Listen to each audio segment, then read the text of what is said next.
akan mempresentasikan. Di sini kami akan mempresentasikan tentang studi lapangan etnomatematika di Taman Sari, Keraton Yogyakarta. Nah, di kelompok 2 di sini anggotanya ada Sherly Zuniawati, Jiana Nur Pratiwi, Anissa Rofiah, dan Sabrina Aulia Terina. Di sini agenda kegiatan ada studi lapangan etnomatematika di Taman Sari, Keraton Yogyakarta. Minggu pertama itu kita ke Taman Sari, objek pertamanya yaitu ke gedung Temanten dan gedung Pangunjukan. Terus ada Gapuro Panggung, gedung Sekawan. Nah, objek kedua itu ada Pasiraman Umbul Binangun, atau bisa dibagi dua menjadi Umbul Pamuncar dan Umbul Kawitan, kolam Umbul Penguras. Dan terakhir itu Gapuro Hageng. Nah, setelah itu kita lanjut ke minggu kedua, kita ke Taman Sari lagi, dan objek ketiganya yaitu kita ke tempat Sumur Gumuling, Pulau Kenanga, Gedong Cari, dan yang keempat itu ada Pasarian Ledoksari dan Gedong Garji Tawati. Nah, terus kita lanjut ke minggu ketiga, yaitu kita mendiskusikan pembagian objek-objek yang akan diidentifikasi. Nah, kita mengerjakannya di Kampus 1 Universitas Mercu Buana Yogyakarta. Nah, sebelum itu saya akan menjelaskan apa itu Taman Sari. Taman Sari Ngayogyakarta adalah situs bekas taman atau kebun istana Keraton Ngayogyakarta Hadiningrat yang dapat dibandingkan dengan Taman Sari Surakarta dan Kebun Raya Bogor sebagai kebun istana Bogor. Kebun ini dibangun pada zaman Sultan Hamengkubuwono I pada tahun 1758 sampai 1765. Awalnya taman yang dapat disebut dengan The Parents Garden ini memiliki luas lebih dari 10 hektar dan sekitar 57 bangunan baik berupa gedung, kolam pemandian, jembatan gantung, kanal air maupun danau buatan beserta pulau buatan dan lorong bawah air. Kebun yang digunakan secara efektif antara tahun 1765 sampai 1812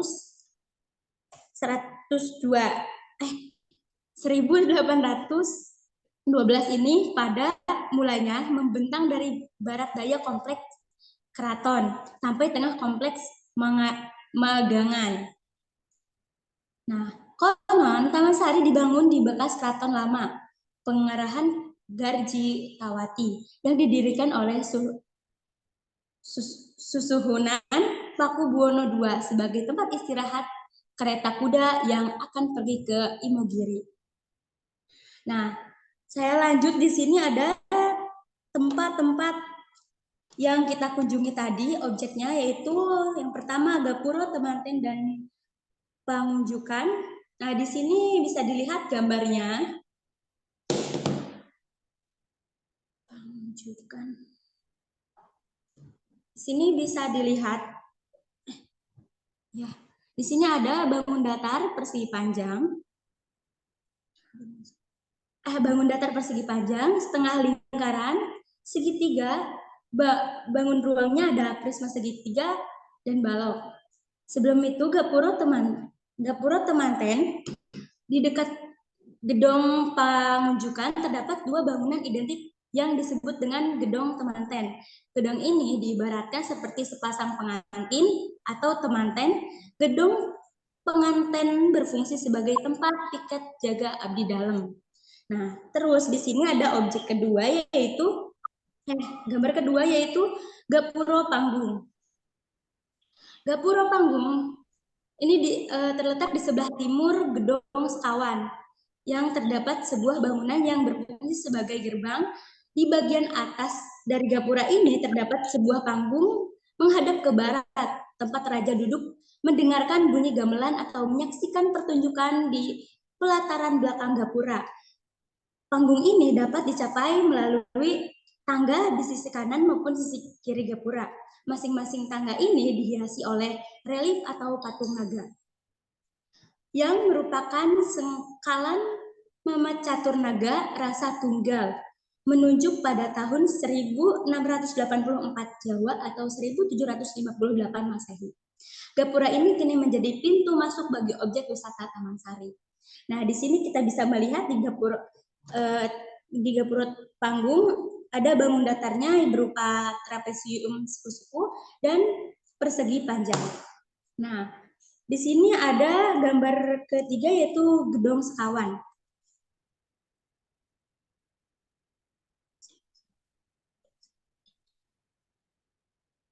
Nah, Gedung Sekawan ini sebelah timur Umbul Binangun.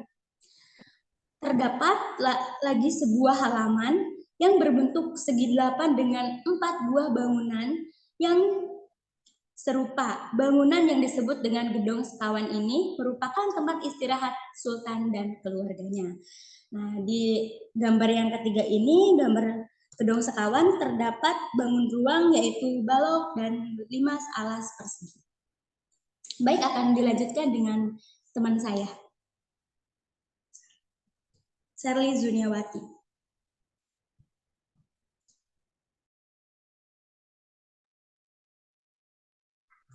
Baik, Mbak Didi, selanjutnya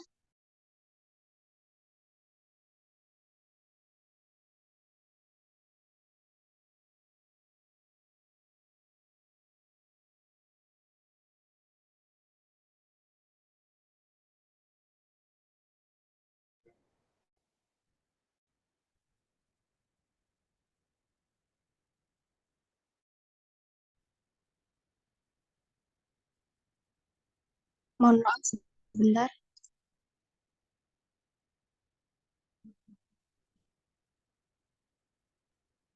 Suara saya terdengar enggak ya?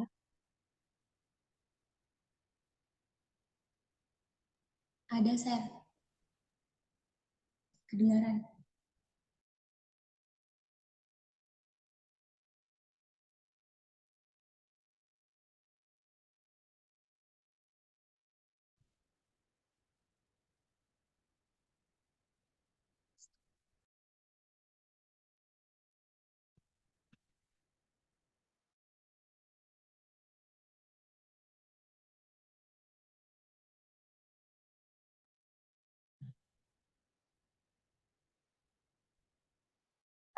Mohon maaf Pak, WiFi barusan mati. Baik, saya lanjutkan yaitu objek selanjutnya yaitu di Pasiraman Umbul Binangun. Dan di Pasiraman Umbul Binangun itu di dalamnya terdapat 3 kolam pemandian, yaitu ada Umbul Kawitan, Umbul Pamuncar, dan Umbul Panguras. Dan di Umbul Pamuncar ini yaitu tempat pemandian istri dan selir-selir raja. Di Umbul Kawitan yaitu tempat pemandian putri-putri raja. Dalam Umbul Pamuncar dan Umbul Kawitan ini terdapat beberapa bangun datar, yaitu terdapat persegi panjang, segi empat, trapesium, dan belah ketupat. Belah ketupat sendiri itu merupakan motif dari atap bangunan tersebut. Selanjutnya, geser ke bawah, Mbak. Selanjutnya, dalam Pasiraman Umbul Binangun yaitu kolam Umbul Panguras. Nah, kolam Umbul Panguras ini merupakan tempat pemandian khusus sang raja. Dan yang menarik di sini itu yaitu bangunan menara yang menjadi pemisah antara Umbul Pamuncar dan Umbul Panguras yang slide yang di atas tadi. Nah, bangunan itu dulunya hanya boleh dinaiki oleh Sultan. Dalam Pasiraman Umbul Binangun ini yaitu kolam Umbul Panguras terdapat bangun datar dan bangun ruang. Bangun datar ini terdapat persegi panjang yaitu kolam tersebut dan setengah lingkaran, kemudian lingkaran dan segitiga pada bagian atap bangunannya ini. Terus di bangun ruangnya juga terdapat balok, 5 segi 4 dan prisma segitiga.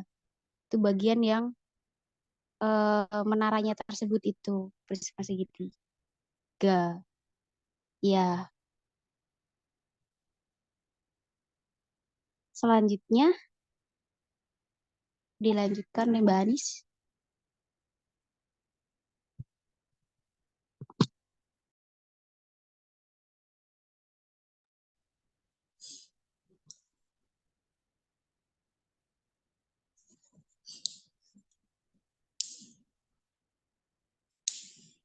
Selanjutnya yaitu Gapura Hageng.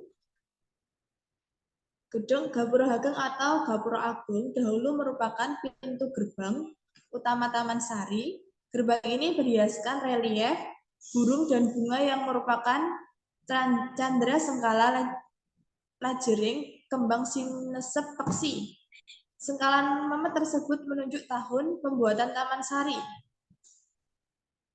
Tahun 1691 Jawa atau tahun 1765 Masehi. Di balik gapura terdapat tangga yang menuju ke pelataran di atas gedung. Dari pelataran ini bisa terlihat pemandangan di bawah gapura.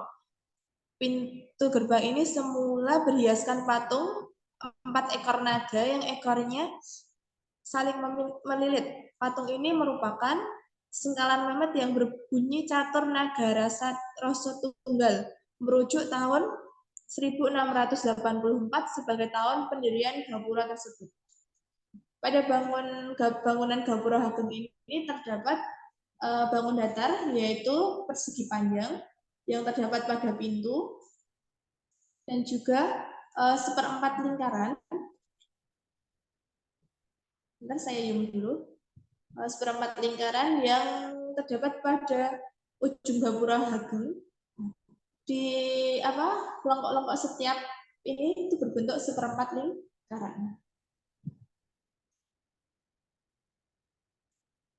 Selanjutnya yaitu Sumur Gumuling. Sumur Gumuling terletak di sebelah barat dari Pulau Kenanga.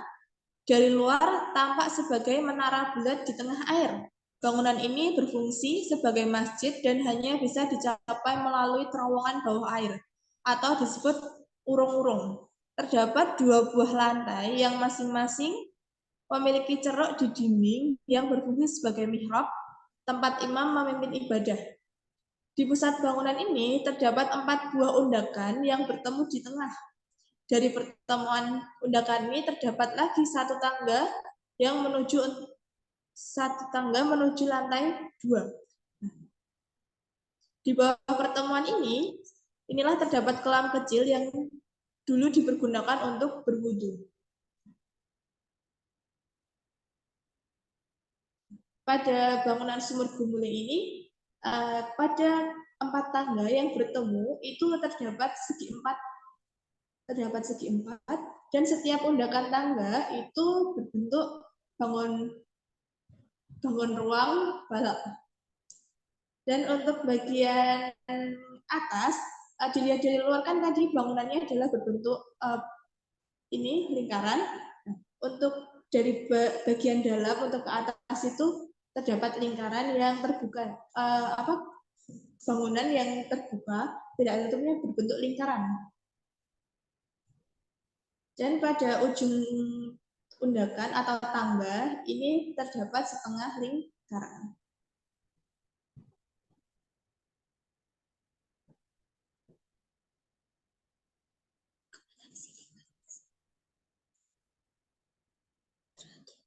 Selanjutnya yaitu Pulau Kenanga. Pulau Kenanga atau dikenal juga sebagai Pulau Cemeti adalah sebuah pulau buatan yang berada di tengah-tengah segaran. Segara berasal dari kata segoro yang berarti laut. Kata segaran sendiri bermakna laut buatan. Di segaran ini selain ditebar berbagai jenis ikan, juga dimanfaatkan untuk kerabat kerajaan bermain sampan. Kini lokasi segaran telah menjadi pasar ngasem dan pemukiman penduduk. Pada bangunan Pulau Kenanga ini terdapat gapura. Ini adalah gapura untuk masuk ke Pulau Kenanga, yaitu berbentuk setengah lingkaran. Dan untuk bangunan Pulau Kenanga ini sekarang hanya tinggal bangunan tingginya aja, karena tadi sudah disampaikan bahwa sebagian telah menjadi sebuah pasar ngasem dan pemukiman penduduk.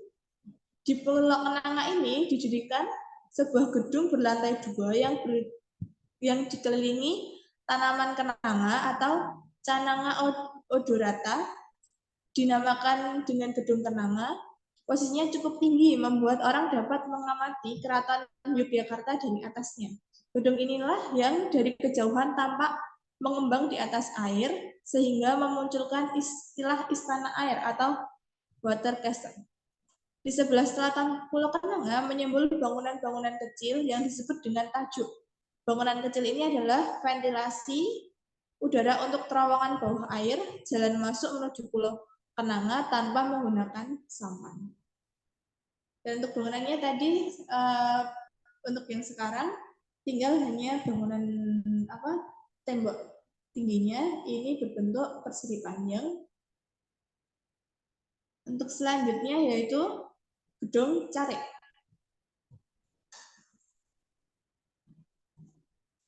Gedung Carik terletak di selatan Umbul Binangun. Bentuknya berupa lorong dengan 2 ruang di kanan kirinya. Gedung ini sekaligus berfungsi sebagai jalan masuk ke Pasarean Ledok Sari. Sesuai namanya, gedung ini tempat di mana para carik atau juru tulis bertugas. Pada bagian pintu masuk gedung Carik terdapat bangun datar, yaitu berbentuk setengah lingkaran, dan pintu untuk larangnya yaitu kebangun datar gabungan, persegi panjang, dan setengah lingkaran. Selanjutnya akan disampaikan oleh Mbak Sabrina. Kepada Mbak Sabrina, saya persilakan.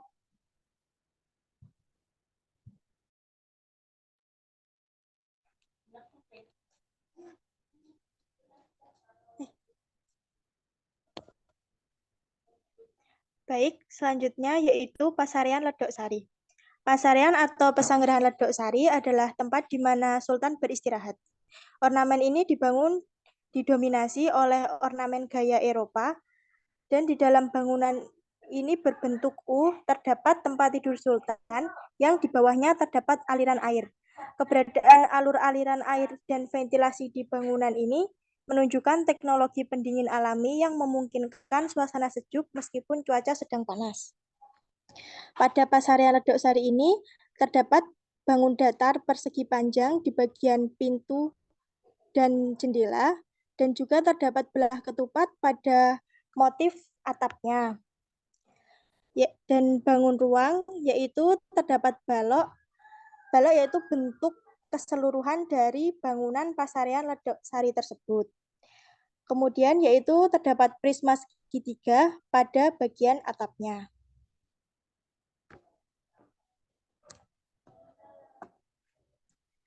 Selanjutnya yaitu Gedong Garjitawati. Gedong Garjitawati terletak di sebelah timur Gedong Madaran, 20 meter di selatan Gedong Carik. Terdapat pemandian di sisi selatan gedung ini yang berfungsi sebagai tempat pemandian para abdi dalam perempuan. Gedung ini kini hanya tersisa tembok bagian bawah saja. Seperti yang terlihat pada gambar, Gedong Garjitawati terdapat persegi panjang pada dinding bagian bawahnya, dan terdapat bangun ruang balok untuk bentuk keseluruhan dari dinding-dinding tersebut. Next. Selanjutnya yaitu identifikasi kompetensi dasar dari etnomatematika pada Taman Sari. Untuk yang pertama yaitu pada kelas 1, KD yang sesuai yaitu 3.6 mengenal bangun ruang dan bangun datar dengan menggunakan berbagai benda konkret. 4.6 mengklasifikasikan bangun ruang dan bangun datar dengan menggunakan berbagai benda konkret. Yang kedua yaitu kelas 3 KD yang sesuai yaitu 3.10 menjelaskan dan menentukan keliling bangun datar.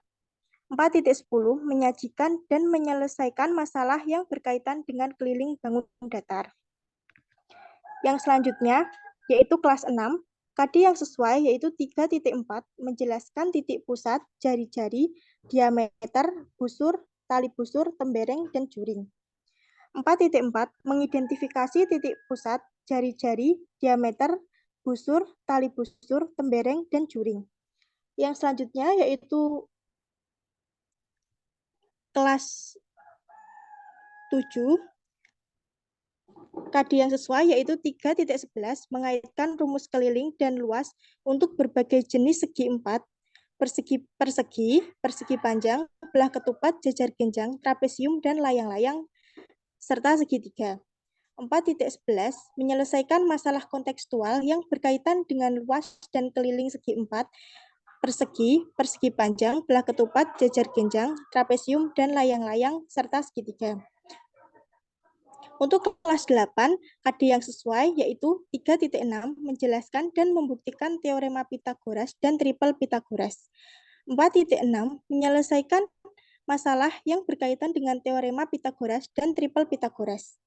3.7 menjelaskan sudut pusat, sudut keliling, panjang busur, dan luas juring lingkaran, serta hubungannya. 4.7 menyelesaikan masalah yang berkaitan dengan sudut pusat, sudut keliling, panjang busur, dan luas juring lingkaran, serta hubungannya.